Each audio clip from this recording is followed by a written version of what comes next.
This is Democracy Now!, democracynow.org, The War and Peace Report. I'm Amy Goodman. And I'm Nermeen Sheikh. Welcome to our listeners and viewers around the country and around the world. Congress has approved a massive rewrite of the U.S. tax code that could mean the largest transfer of wealth from the bottom to the top in history and will end a central pillar of President Obama's signature health care law. The tax bill cleared the Senate early Wednesday. Then House lawmakers approved it 224 to 201, clearing the way for President Trump to sign it into law. House Speaker Paul Ryan praised Trump for, quote, exquisite presidential leadership. This is Trump celebrating his first major legislative victory. We broke every record. It's the largest, I always say the most massive, but it's the largest tax cut in the history of our country, and reform, but tax cut. Really something special. Records all over the place, and that will continue, and then some because of what we did. But $3.2 trillion, just think of it, in tax cuts for American families, including doubling the standard deduction and doubling the child tax credit. The typical family of four earning $75,000 will see an income tax cut of more than $2,000. They're going to have $2,000, and that's, in my opinion, going to be less than the average. You're going to have a lot more than that. We are making America great again. But the Republicans' massive tax overhaul faces overwhelming public opposition. An analysis by the Tax Policy Institute found that by 2027, the tax bill would give the wealthiest 1% of Americans 83% of the tax cut. Experts estimate Trump will personally benefit from a tax cut of up to $15 million a year. Senate Minority Leader Chuck Schumer denounced the measure Wednesday. Now, we know they're popping champagne down Pennsylvania Avenue. There are only two places where America's popping champagne: the White House and the corporate boardrooms, including Trump Tower. Otherwise, Americans have a lot to regret. President Trump reportedly may sign the tax bill at his ritzy private Florida resort, Mar-a-lago. Estimates are he stands to gain up to $15 million in tax in the new tax bill. Meanwhile, hundreds of dreamers flooded Capitol Hill Wednesday as Congress is negotiating a stopgap spending measure that will not include the DREAM Act, which would grant legal status to recipients of the Deferred Action for Childhood Arrivals Program, or DACA. This comes as 7 young DACA recipients and one ally were released from jail Wednesday after 6 days in jail on hunger strike. The 8 were arrested Friday during nonviolent sit-in protests inside the offices of New York Senator Chuck Schumer and Florida Republican Congressmember Carlos Curbelo. The activists were demanding the lawmakers commit to voting no on the spending bill this month unless it includes a version of the DREAM Act without concessions for funding for the border wall or enhanced border security. President Trump rescinded DACA in September, leaving dreamers at risk of losing work permits and deportation protections they received under the program. Nearly 700,000 dreamers will eventually be in danger of being deported as their 2-year permits expire. Beginning early next year, 1,000 young people will lose their protection from deportation each day.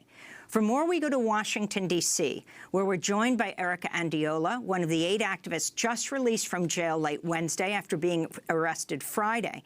Andiola is a nationally known immigrant rights activist who served as a spokesperson for the Bernie Sanders campaign and helped him craft immigration policy. She's the political director for Our Revolution. She's a DACA recipient. She's a dreamer who grew up in Arizona. In 2013, her house was raided and immigration agents picked up her mother and brother. Erica Andiola, welcome back to Democracy Now! You've just come off of a hunger strike. You've just been released from jail. Can you talk about why you were protesting on Friday, what happened, and what you're demanding now?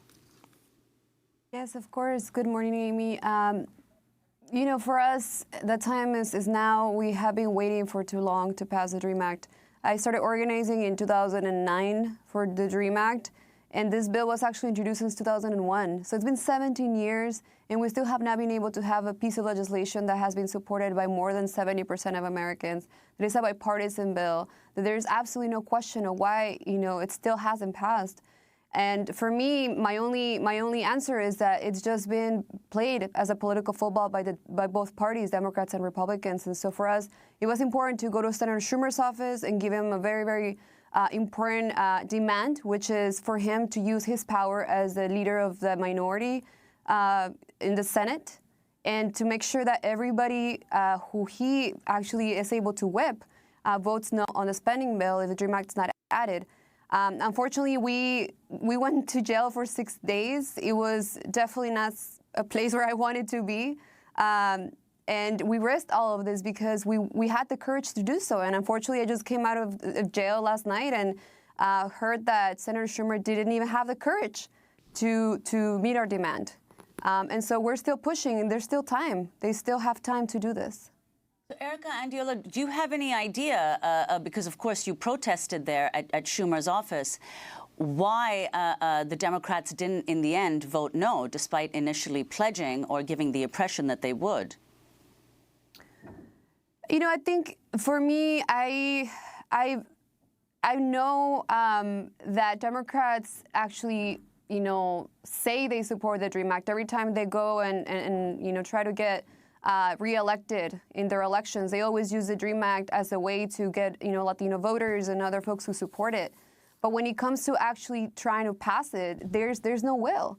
And it's been years. In 2010, it failed by 5 votes in the Senate. Guess how many Democrats didn't vote for the bill or voted no? 5 Democrats. And so the fact is that the party could do this if they wanted to. Right now, they don't have a majority. Republicans do, but they do have the leverage of how much, of the votes that they need to pass the spending bill. And so we're asking Senator Schumer to step up and do that, to stop playing with our lives. And the fact is that Dreamers are already getting deported. As soon as I got into the jail, ICE was called on me. And nothing happened to me because there was so much pressure from the outside. But the fact is that this will happen to Dreamers if we don't pass the DREAM Act. And it's on Schumer and it's on Republicans to make sure that, there is a fix now, and that we're not waiting for more people to get deported and to wait until 2018 does not work, because elections are going to start happening, and you know how that changes everything in America. I'd like to turn to Senator Dick Durbin. Being asked about the Democrats' position on DACA, Durbin was interviewed earlier this week by CBS host John Dickerson on Face the Nation. A number of your Democratic supporters, colleagues, would like you as a Democrat to basically make funding of the government, to keep the government running, would like you to make it contingent on doing something about DACA. Will you? Well, I can tell you this, we don't want to see the government shut down. We want to move forward in a bipartisan fashion to solve our problems. We believe that DACA is central. The president is the one who made this the issue. September the 5th, he eliminated the DACA program and put in doubt the future of over 780,000 people in America. And we want to get this done and accomplished. So that was earlier this week. AP is reporting, just as we went to air, that House Republicans early Thursday unveiled a new stripped-down spending bill to prevent a government shutdown this weekend and allow quarreling lawmakers to punt most of their unfinished business into the new year. It would stave off a government shutdown till January 19th to allow the Congress members to go home for the holidays. Meanwhile, what is the number? Something like 122 young people, DACA recipients, every day lose their DACA status and suffer job loss. Erica Andiola, so what now, as Congress is in the last throes of this and you are pushing for them to include the DREAM Act in the spending bill, will you do? And also explain the DREAM Act you want to see passed. Absolutely.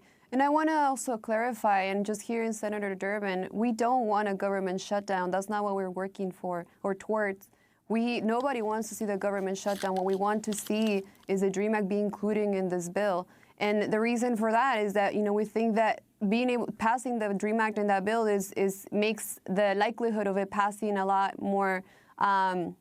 It can actually pass, and not only that, we want it to be clean, meaning that we cannot have something in there that's going to push our families and our parents and our communities deeper into the shadows, like more enforcement, like more funding for ICE, like less funding for cities that have sanctuary policies. And so, it's not right. Like right now, the American public supports the DREAM Act by itself. There's no reason to add anything else and use undocumented youth as bargaining chips. This is not a game. And like I said, we've been waiting for so long. We were fighting for so long, and this is a time for both parties to, do what they have been saying for so many years, that they support this bill, that they support us dreamers, and this is a time to do what is right. Erica Andiola, you said earlier that ICE called on you. Could you explain what that means and what the implications of that are, and how many people are at risk of that happening? Yeah, I mean, the fact is that, when you're undocumented, you can, get out of your house, maybe drive, do anything that any other American would do and get stopped by the police. You end up in their custody. And what happens is that many times the police calls ICE on you. Even if, they might not even know you're undocumented, but you're a brown person or you're a person of color. Or, there's many other reasons why, they think that you're undocumented and they will call ICE on you. I didn't give my information. I didn't say anything. And next thing you know, there was already a call placed from the police to ICE asking them about me and asking if, I was undocumented. And so this is something that happens every single day. This is something that's already happening with Dreamers and everybody else in our communities. And so what we're telling Chuck Schumer, and I did this action at his office telling him, do you want that to be your future? Do you want people like myself to continue to go through that? Do you want people who are not even a public, figure or who are not activists to go through this without anybody seeing it? That is going to be the reality if we don't pass the DREAM Act. Before we go, and we're going to go to an exclusive jailhouse interview with a Mexican journalist who is fighting deportation back to Mexico. Erica, you were a major spokesperson for the Bernie Sanders campaign. Massive, historic legislation was passed yesterday as you were in jail protesting around the issue of the DREAM Act, and that is the tax bill, which will be the largest transfer of wealth from the bottom to the top in U.S. history. And I'm wondering your thoughts on this. Also, President Trump, I guess you could say, saying that with taking away the individual mandate on the health care, on the signature Obamacare, that he has killed Obamacare within the tax bill. Yeah, I mean, it was something that I thought it was probably going to happen, and it's just upsetting to come out of the jail and see that this actually did happen. But what gives me hope is that before I went inside of the jail, a couple of days before that, I saw that Alabama had a huge win, and also that next year is election time. And I see that people are awake, people are ready to go out to vote, and I hope that that's the case in 2018 and that we can really turn this around. This is really about, stop complaining. All of us, we need to, even myself, I need to stop complaining and actually, take the streets, take the polls, go vote, and make sure that we are having people running for office all over the nation, just like Bernie Sanders told us to do. I can't run for office, I can't vote, but look, I decided to go into a jail to fight for what I believe in, and I think this is the moment that everybody should be doing everything you can to turn this around, because this is not going to last forever. We can't let it last forever, and it's in our hands. Erica Andiola, very quickly before we go, you're going to be speaking at a press conference later this morning. Can you talk about that? What's your message to Democrats? Our message is what I've been saying previously, is that we are having dreamers deported now. We are having dreamers losing DACA, and we cannot... we don't even know how else to ask Democrats to actually not just speak about us and tell our stories, but actually act and do what it needs to be done, use their leverage. We don't want a government shutdown. What we want is for the DREAM Act to be in the spending bill, and they have the power to do it. They have the leverage, and this is a time to show that they really care about our communities. Eric Andiola, we thank you for being with us. DACA recipient, nationally known immigrants' rights activist, served as spokesperson for Bernie Sanders, helped him craft immigration policy. Released Wednesday after being arrested last week with 7 other DACA recipients and an ally peacefully protesting at the offices of New York Congressmember Chuck Schumer. We are going to continue, of course, to cover this story day by day. This is Democracy. And when we come back, our exclusive jailhouse interview with a Mexican journalist, fearful if he's deported, he will die.